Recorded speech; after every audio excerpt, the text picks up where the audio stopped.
Welcome to our series, Iran, the Untold Story. This week we explore one of the most horrific moments in Iran's recent history, the killing of thousands of political prisoners by the Iranian regime. Today, Mustafa Ahmadi happily runs a parking business in Los Angeles. But in the 1980s, he says the Iranian regime imprisoned him for nearly 8 years just for his political beliefs. When I was in prison, I saw with my own eyes how violently the regime treats anyone accused of supporting the MEK. As a young man, Ahmadi supported the MEK, the main Iranian opposition group.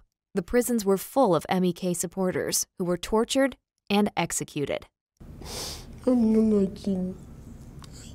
Today, he cries and says he is not lucky to have survived and respects those who made the ultimate sacrifice for their beliefs.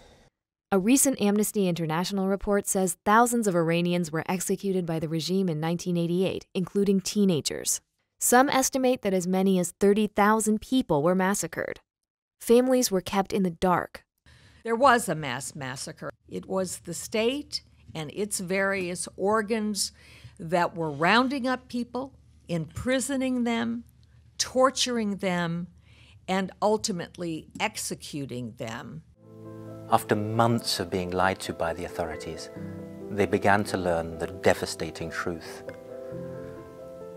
The authorities had executed their relatives in secret and had dumped their bodies at night, mostly in unmarked mass graves. بچه‌ام پیدا کنم. میخوام ببینم گور بچه‌ام کجا هستن. که اگه یه روزی اگه زنده ماندم رفتم ایران، برم خودم بنازم رو قبر بچه‌ام. برم بر بچه‌ام گریه نکنم. برم سینه جو خودم بنازم رو قبر بچه‌ام. Ayatollah Khomeini issued this fatwa calling for the deaths of MEK and other political prisoners. Some of the officials blamed for the massacre today hold top regime jobs, including Iran's current chief justice and justice minister. Ahmadi wanted justice so badly that as a volunteer, he raised funds for the MEK when it was blacklisted by the Clinton administration, what some said was a goodwill gesture to the mullahs. He pleaded guilty in 2009 to federal charges and received 2 years probation. The MEK was delisted in 2012 after a court victory. How can they hang all of these people simply for their beliefs and ideals and for wanting freedom? 30,000 people, among them some of my own best friends, were hanged for supporting the MEK. We're joined now by Mr. Tahar Boumedra, human rights lawyer and former chief of the UN Human Rights Office in Iraq. Thank you so much, sir, for being here. We appreciate it.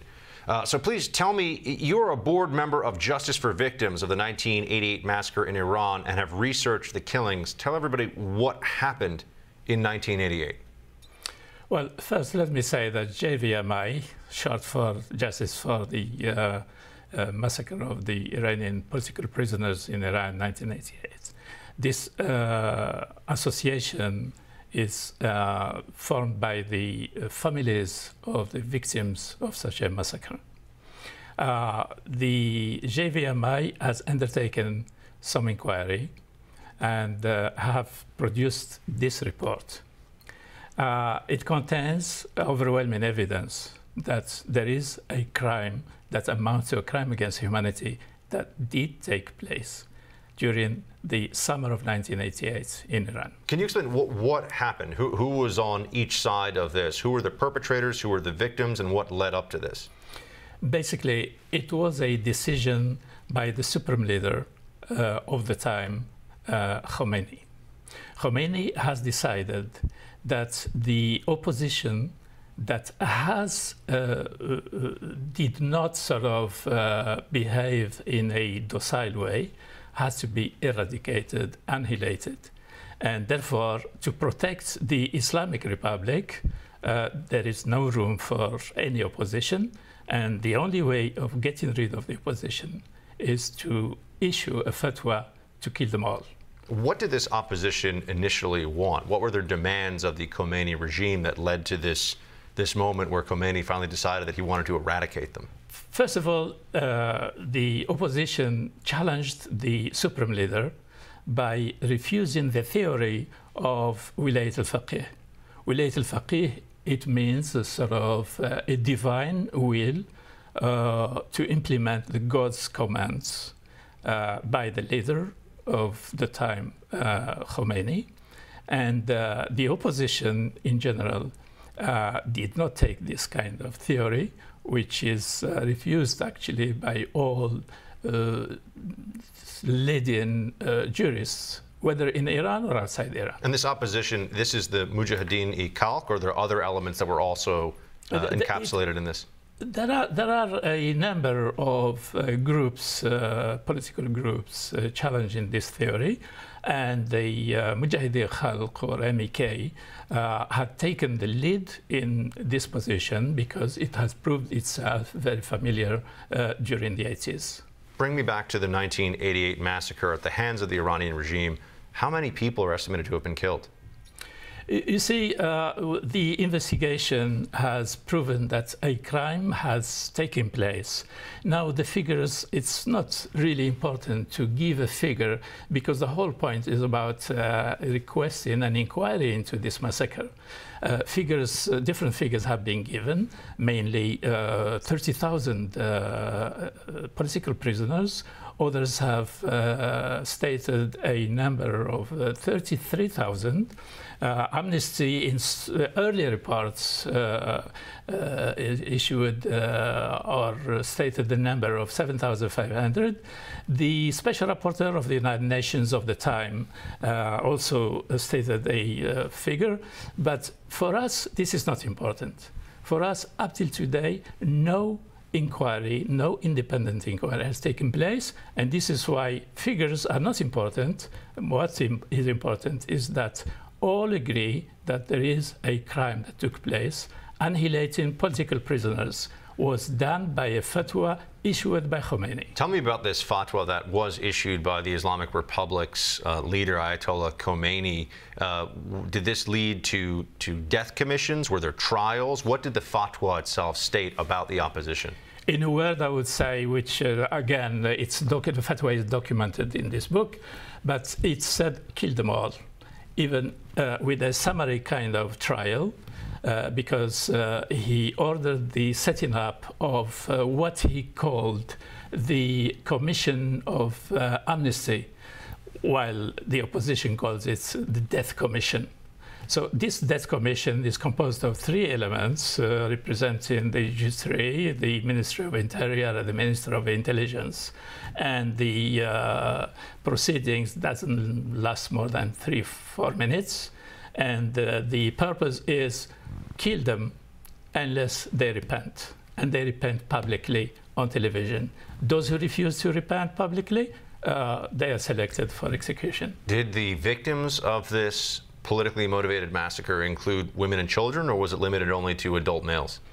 All political prisoners who happened to be in prisons those days, summer 1988.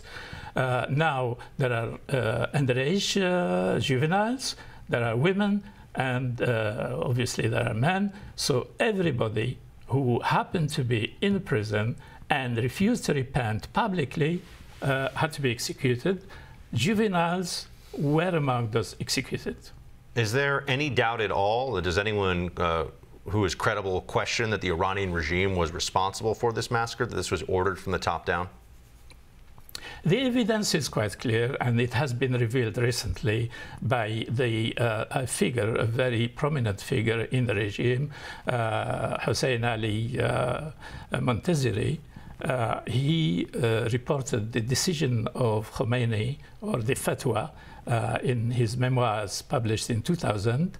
And in August 2016, his son, the son of Montazeri, had published a recording, audio recording, where the number 2 of the regime had warned that history will catch up with us, the regime, if we go on executing people with this manner, without a due process of law and without a fair trial. And tell our viewers why the Iranian regime is so not just hateful toward, but fearful of the MEK. What is it about this group that unsettles the Iranian regime, both in 1988 and up to this day, so much? it refuses to adhere to the theory of Wali al-Faqih. And this is very important for the Iranian regime, because whoever does not, and this is even written in the constitution, that the theory of Wali al-Faqih, whoever doesn't adhere to it, cannot be included in the power apparatus, and therefore the MEK, which doesn't adhere to this theory, has to be excluded. And because the MEK is active among the population, they found themselves trying to be eradicated, excluded, and terminated, in fact. So you worked at the UN for quite some time. What did the United Nations do about this massacre in 1988 of Iranian dissidents? The thing is, the United Nations has been monitoring the situation of human rights in Iran from the 80s. Beginning of the 80s, they already have a special rapporteur on the human rights situation in Iran. And this is very unprecedented for a country to be watched all the time. Iran is the only country in the world that had a special rapporteur watching and observing the situation since the 80s up till today. So this is in itself a quite serious warning to the regime.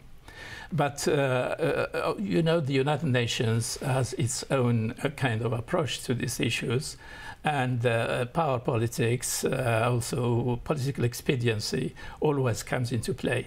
So no serious attempt to sort of point to the perpetrators. And whenever the UN tried to sort of use a robust kind of approach, they were banned from visiting Iran.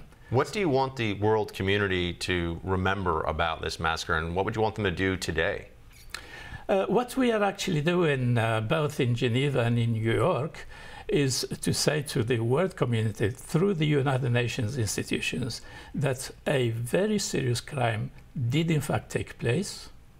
The perpetrators were identified, and they actually confessed, including highly placed individuals in the government of Rouhani.